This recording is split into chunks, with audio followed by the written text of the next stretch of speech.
आज की रेसिपी तो बिल्कुल भी स्किप करने वाली नहीं है। अगर आप इस रेसिपी पे इस वीडियो पे आ ही गए हैं तो आपने ये रेसिपी कंप्लीट देखनी है। बहुत ही इंटरेस्टिंग और डिलीशियस सी रेसिपी बनाने लगी हूँ। आज मैं बनाऊंगी चरगा या फिर आप स्टीम रोस्ट कह लिए, आप देख सकते हैं रुई की तरह नरम और मुलायम ये बनेगी। विदाउट ओवन बना के हम इसको तैयार करेंगे। बिस्मिल्लाहिर्रहमानिर्रहीम, शुरू अल्लाह के नाम से, अस्सलाम वालेकुम। चलते हैं जी, जल्दी से रेसिपी को स्टार्ट करते हैं। तो इस रेसिपी को बनाने के लिए सबसे पहले तो हमें चाहिए यहाँ पे एक अदद चिकन।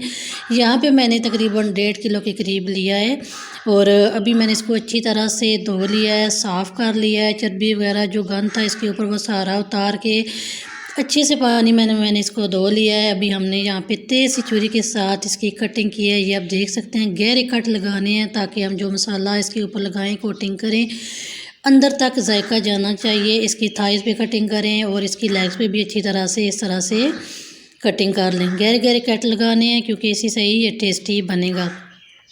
तो यहाँ पे हमने कटिंग कर ली है, ये आप देख सकते हैं। अभी चलते हैं जी नेक्स्ट स्टेप की तरफ। अभी हमने क्या करना है, यहाँ पे हम लेंगे एक बर्तन में पानी।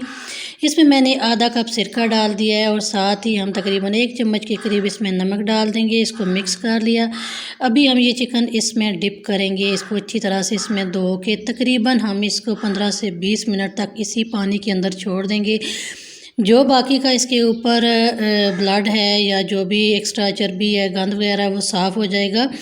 जब तक हमारा चिकन साफ़ होता है तब तक हम नेक्स्ट स्टेप की तरफ चलते हैं। यहाँ पे एक बाउल में मैंने तकरीबन 1 कप के करीब दही ले लिया है। अभी हम इसमें कुछ स्पाइसेस ऐड करेंगे। तो यहाँ पे 1 चम्मच मैंने नमक का डाल दिया है। साथ ही हम इसमें डाल देंगे आधा चम्मच लाल मिर्च का पाउडर डालेंगे। जो मसाले हैं वो आपने अपनी मर्ज़ी से कम या ज़्यादा करने हैं। तो मैं यहाँ पे थोड़ा सा स्पाइसी बना रही हूँ, इसलिए मैं मसाले जो हैं वो ज़्यादा ऐड कर रही हूँ। साथ ही इसमें मैंने काली मिर्च का पाउडर डाल दिया है और इसमें डाल दिया है मिक्स मसाला, ज़ीरा और जो गरम मसाला होता है उसका पाउडर डाल दिया है। साथ ही हम इसमें हल्दी का इस्तेमाल करेंगे, कलर अच्छा इससे आएगा। साथ ही इसमें हम डाल देंगे चिकन टिक्का मसाला, इसमें 1 चम्मच डाल दिया और इसके अलावा हम इसमें डालेंगे कुटी हुई खुश्क धनिया। आपने पाउडर का इस्तेमाल नहीं करना, दरदरी सी जो कुटी हुई होती है उसका इस्तेमाल करना है। खुशबू अच्छी होगी, टेस्ट अच्छा होगा।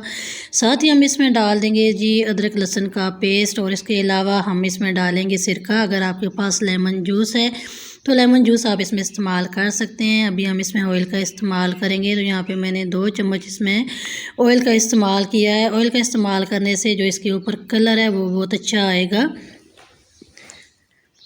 तो अभी हम इसको अच्छी तरह से मिक्स करेंगे ताकि जो दही के अंदर गुठलियाँ बनी हुई हैं वो भी ख़त्म हो जाए और एक स्मूथ सा जो पेस्ट बन के तैयार हो। पेस्ट हमने बना लिया है। इसमें हम डालेंगे पेपरिका पाउडर, इजीली मार्केट से मिल जाता है। अगर आपके पास नहीं है तो आप इसको स्किप कर दें। ये इसका टेस्ट नहीं होता, कड़वी नहीं होती हैं। ये सिर्फ कलर के लिए इस्तेमाल हम करेंगे, इससे कलर अच्छा आएगा। तो यहाँ पे मैंने तकरीबन आधा चम्मच के करीब इसके अंदर पेपरिका पाउडर डाल दिया। अगर आपके पास नहीं है तो आप 1 चुटकी रेड कलर का भी इस्तेमाल कर सकते हैं।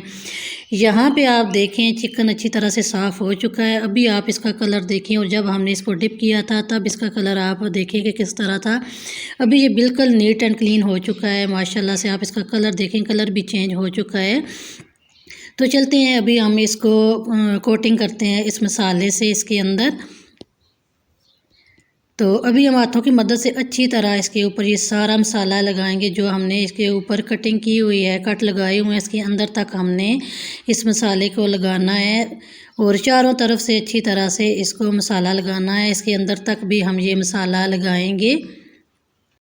तो अक्सर ऐसा होता है जब हम रोस्ट बनाते हैं या स्टीम करते हैं तो जो हम इसके ऊपर कोटिंग करते हैं, मसाला लगाते हैं, जब चिकन पानी छोड़ता है वो सारा उतर जाता है। लेकिन आज जिस तरीके से मैं आपको बनाना बताऊंगी, आप इसकी फाइनल लुक चेक कीजिएगा। इसी तरह ही इसके ऊपर ये मसाला लगा हुआ होगा और चिकन के अंदर तक मसालों का टेस्ट जाएगा। अभी हम इसको आधे घंटे के लिए रखेंगे ताकि अच्छी तरह से ये मैरिनेट हो जाए। आप चाहें 2-3 घंटे पहले भी बना के रख सकते हैं या ओवरनाइट भी आप इसको मैरिनेशन के लिए छोड़ सकते हैं। तो यहाँ पे हमने कॉपर पेपर ले लिया है। चिकन भी आधे घंटे में ये अच्छी तरह से सेट हो चुका है। धागे से हमने इसकी टांगें बांध ली हैं। अभी हम इसके ऊपर ये जो बाकी मसाला रह गया है ये भी हम इसके ऊपर लगाएंगे। तो यहाँ पे आपको ज़रा सी भी रेसिपी अच्छी लग रही हो, रेसिपी को लाइक कीजिएगा, ज़्यादा से ज़्यादा शेयर कीजिएगा। फर्स्ट टाइम रेसिपी देख रहे हैं, अभी तक चैनल को सब्सक्राइब नहीं किया हो तो सोच क्या रहे हैं, जल्दी से सब्सक्राइब के बटन पे क्लिक कर दें, साथ में बेल का बटन है उसको भी प्रेस कर दें। इससे फ़ायदा ये होगा जो न्यू रेसिपी है उसका नोटिफिकेशन सबसे पहले आपको देखने को मिलेगा। मैंने यहाँ पे इसको 25 मिनट प्रेशर कुकर में रखा है इसी तरह से, और बाद में जब चिकन ने पानी छोड़ा है तो तकरीबन 10 मिनट मैंने इसको इस कढ़ाई में रखा है और पानी इसका ड्राई किया है। जो मसाला है वो भी इसके ऊपर लगा हुआ है, ये आप देख सकते हैं। 25 मिनट इसको प्रेशर कुकर में रखना है और आखिरी 10 मिनट आपने इसको इस तरह से कढ़ाई में रखना है। कोई आपको फ्राई करने की ज़रूरत नहीं है। बहुत ही ज़बरदस्त ये चिकन बन के तैयार होता है। आप इसकी फ़ाइनल लुक चेक करें, माशाल्लाह से जिस तरह हमने इसकी कोटिंग की है बिल्कुल इसी तरह ही है, कोई इसमें कच्चापन नहीं है। रुई की तरह नरम मुलायम ये बन के तैयार हुआ है। जो भी खाएगा वो इसका दीवाना हो जाएगा और आपकी तारीफ़ें ही करते रह जाएंगे। साथ हमने इसमें फ़्राइज़ भी बनाए हैं। आप चाहें तो इसको दही की चटनी के साथ सर्व करें, नान के साथ सर्व करें, या फिर आप तंदूरी रोटी ले लें। इसके अलावा आप इसके साथ राइस भी ले सकते हैं। आप इसको इसी तरह भी खा सकते हैं। इसकी फ़ाइनल लुक चेक करें, माशाल्लाह से कितना ये रुई की तरह बना है। और ये जो आप मसाला देख रहे हैं ये आप देखें किस तरह चिकन के अंदर तक ये लगा हुआ है। इसी तरह